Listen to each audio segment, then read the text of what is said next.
It's Mike's Instant Movie Reviews, The Unholy, 2021. I just saw this film, and I can tell you, it takes place in the kind of outskirts of central Massachusetts. It's labeled Boston, Massachusetts early in the film. I'm assuming it was actually filmed near Boston, Massachusetts, because I recognize several of my friends and associates from New England, for the most part, doing background work of this film, some small roles. A friend of mine, Jose Gonzalez, plays a security guard late in the film.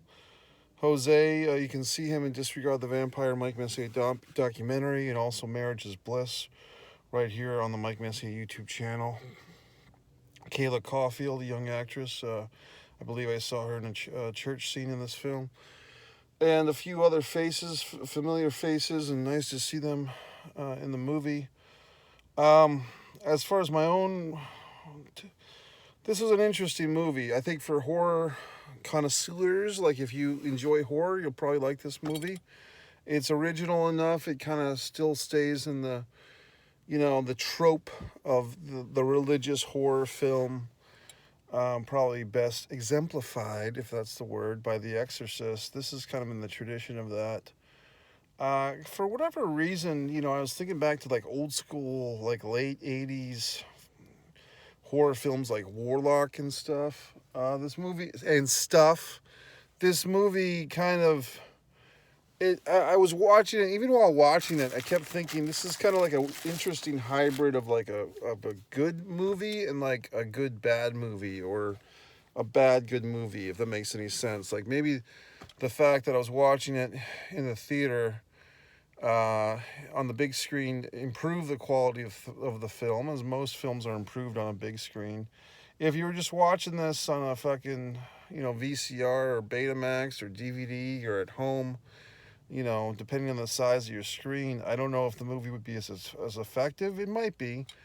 Also, this theater was kind of populated by, shall we say, teenagers, and they were getting scared, and they were kind of loud and boisterous with their fear. And typically, I'm one of those assholes that hushes and shushes people, but given that it's a horror movie on a fucking Friday night in, Jacksonville, Florida, I kind of know what I'm getting into, and it's fine, The social distancing, I must say, was not as prominent in this theater tonight. I was expecting a small crowd, but it was kind of a big crowd.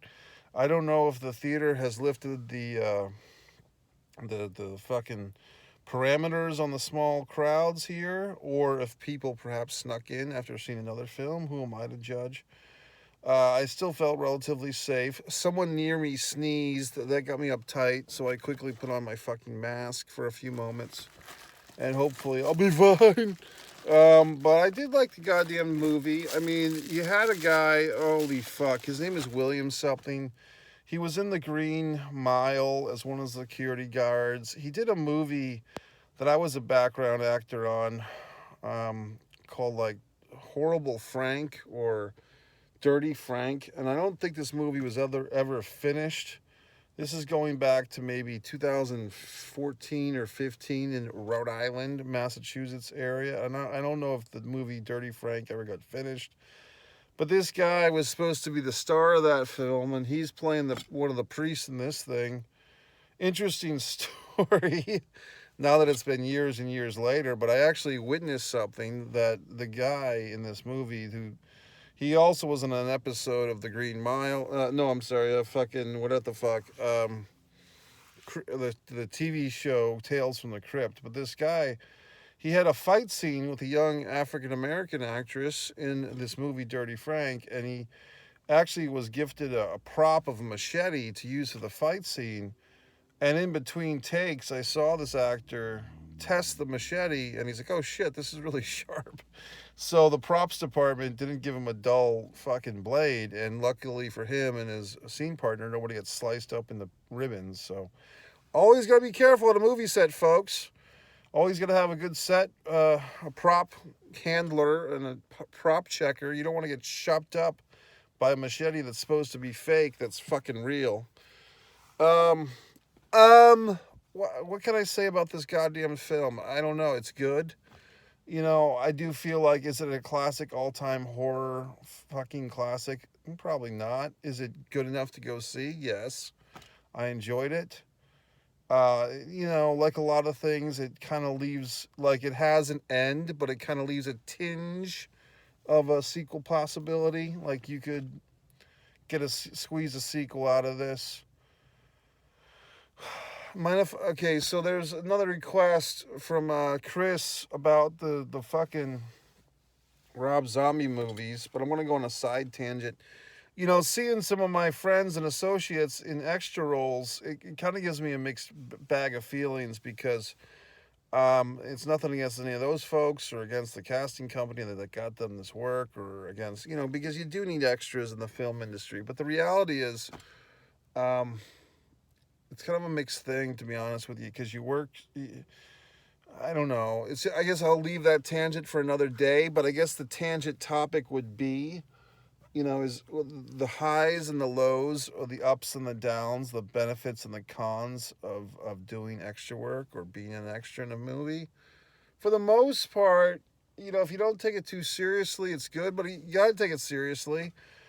The downside, I think sometimes people get too satisfied with it, if that makes any sense. Like, they get satisfied with doing extra work and they don't build on that.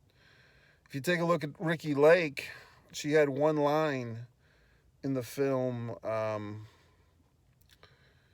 was with Harrison Ford and everybody else. A working girl, Meg Ryan. Ricki Lake has one line in that film at the end of the wedding scene. Kathy Griffin, the D-list lady, has one line. "He went over there. Are you okay?" In Pulp Fiction. Mike Messier, has a moment in Hope Springs. So you have to look at these things, these tinges of experiences, as a starting point or as a validation. But I guess what I'm saying is, don't be satisfied with the crumbs from the table. Make your own table, for my fellow actor friends. So I guess I'll go on a tangent later, another rant about extra work and so forth. But did have a topic raised by our new friend here, Chris, on the Mike Messier YouTube channel. He's kind of challenging Jay Baca, and he's challenging good old Carl Kate for the most subscriber feedback, which is fine. But basically, and we got the Damon Campenas and everyone else, but basically, he wanted to know, Chris did, Mike, what did you think of these Rob Zombie films, the Halloween remakes? And I believe there was 2 Halloween remakes. He did a remake of Halloween 1 and 2. I remember vividly seeing the first one, Chris, in the theater. I can remember I was in the Lincoln Mall Cinema in Lincoln, Rhode Island, and I think this is going way back, buddy. I want to say, is it 2009? Was a little bit after, but I feel like it was 2009-ish. I could be wrong. And I think a couple of years later, he did a second one, and I can't, to be honest, I can't place if I saw that one. I thought I did. I think I meant to, and I think I did, but I can't recall it or my experience, because typically I can tell you every movie that I saw, who I saw it with, where I saw it, if I saw it in the theater, if I saw it at home, if I saw a reprise or whatever the fuck. I get this weird thing in my system that I can tell you where I saw a fucking movie and with who and when and what I thought at the time and the situation that I felt seeing it. But for the second Rob Zombie Halloween, I don't recall that. Now, I do recall seeing the first Halloween, and I wanted to take on this topic, Chris, without cheating, without going back and watching the movie. I really don't have time to watch the movie, to be honest with you. I got other things I got to watch first. Or even watching the trailer for it. I didn't want to refresh my memory. I wanted to go by memory. What I remember thinking, buddy, at the time was, hey, this is his best work, meaning Rob Zombie's. I was not, you might think otherwise, but I was not a huge fan of some of his gorier stuff, The Devil's Rejects and Was that the first one or is that the second one? Because I know that like one of them had a better title, but it was the second one. I think that was The Devil's Rejects had the better title. And I know Diamond Dallas Page, who's also on MikeMessier.com. You can see him in there. I know DDP was in, I believe, the first one, The Devil's Rejects, or whatever the fuck. And I know Zombie did like 2 or 3 of these fucking movies of that group. And to be honest, they were just too gory and just too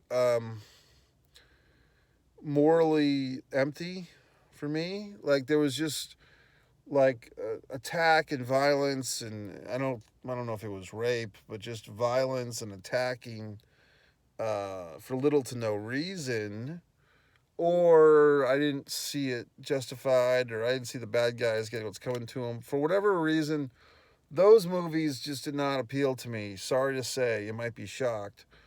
And I don't think I saw the first one of those in the theater, which might have helped, because anything's better than the theater. I saw it with my buddy Jason in his basement, and he was all excited about these movies.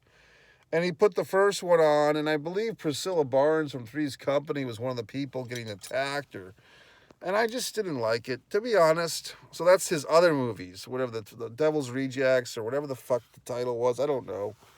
The first one of that group. And he did another one, and I saw it, and I still didn't like it. What the fuck? I can't, what can I tell you? You like it or you don't. I like most movies. These I didn't.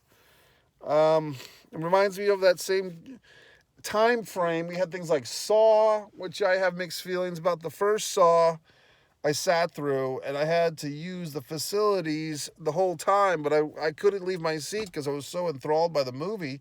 Not because I thought it was enjoyable, because I couldn't believe what I was watching. So I guess it was successful. Talk about Saw. Now going back to these fucking Halloween movies, I think what I remember thinking, Chris, watching the first one is like, fuck, I think this is like Zombie's playground, so to speak. Like this is great. Like I thought he found the movies that he should be making, meaning Rob Zombie and the Halloween, like the first remake that he did. And I think I saw the second one. I'm not sure. I can't remember. But I think I liked it as well. So I liked him, and I can't go back and fucking process all the movies I've seen and dig out the kernel of the fucking popcorn in my brain that tells you exactly why I liked it or whatever the fuck. But I just thought it had a more serious edge, especially than some of the later Halloween films. And of course, that always blurs into Friday the 13th and so forth. But we're talking about fucking Halloween, Michael Myers.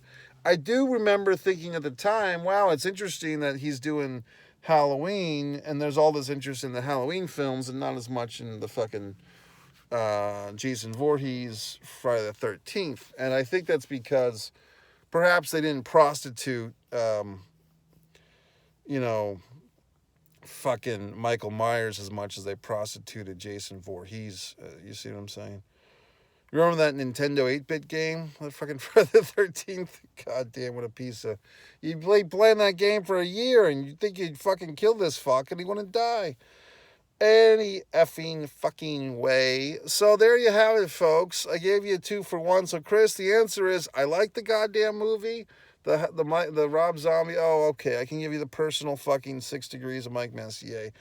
Once a fucking upon a time, I was in Texas, of all places, and Austin, Texas, and I happened to be in an odd situation where I happened to be sharing, it's just a weird situation, life situation.